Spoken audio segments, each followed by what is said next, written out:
How to post on Instagram from computer. Hey everyone, welcome back to our channel. In today's video, I will guide you through the steps on how you can post on the Instagram from your computer. So make sure to watch the video till the end.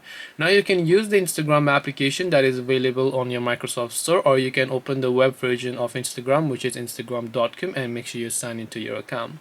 One thing that you should keep in mind is that the only thing you can post on Instagram from your computer is a regular post. You can't go and create stories like you would on a mobile device.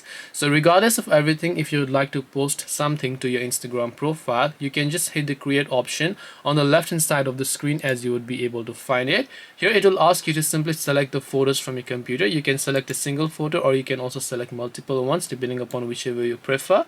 Once you've done that, just select the photos, and then you should be able to crop them depending upon the ratio as well. You can go ahead and crop them if you'd like, and then just hit the next option from here. Once you have done that, you can select a filter and make some adjustments if you'd like as well. I'm going to leave it at default and then just hit the next button again. After you have done that, the final step would require you to simply write a caption for this. Now remember that there is no option to tag over here. If you want to tag it, you have to select it from the photo. On the right hand side, you won't find the option. Enter the caption, hit the share button, and then you'll be able to successfully post from the Instagram app on your laptop. Hope this video helped you guys. If you have got any questions, feel free to leave them down. Thank you for watching till the end, and see you in the next video.